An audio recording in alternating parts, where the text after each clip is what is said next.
आणि यानंतरची बातमी महाराष्ट्राच्या राजकीय वर्तुळातून।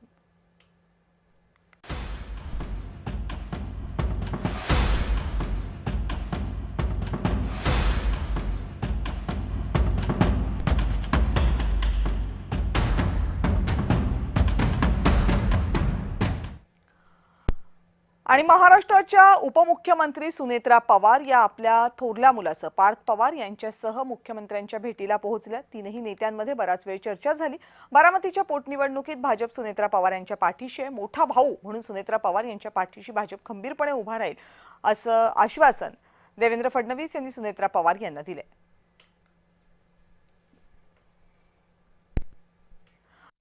विश्लेषक विकास वैद्य यांनी आजच्या भेटीचं कसं विश्लेषण केलं पाहूयात।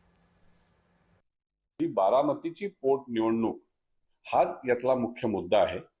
कारण बारामतीची पोटनिवडणूक जी असं वाटत होतं की जी कदाचित बिनविरोध होईल, पण ती बिनविरोध न झाल्यामुळे, कारण काँग्रेसनी ॲडव्होकेट आकाश मोरे या उमेदवाराला तिकीट देऊन त्यांनी त्यांचा उमेदवार तिथे उतरवला असल्याने ती निवडणूक आता होणं अपरिहार्य झालेलं आहे।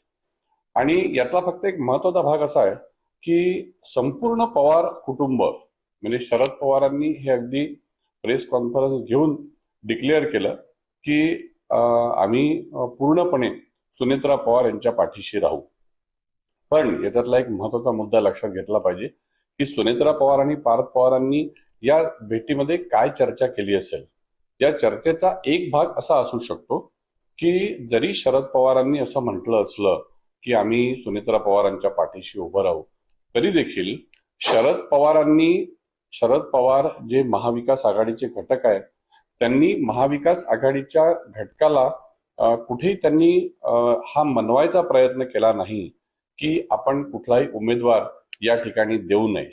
त्यामुळे कुठेतरी अशी शंका असू शकते की शरद पवार आणि एकूणच रोहित पवार असतील, सुप्रिया सुळे असतील, हे लोक खऱ्या अर्थाने सुनेत्रा पवारांच्या पाठीशी उभे राहतील का।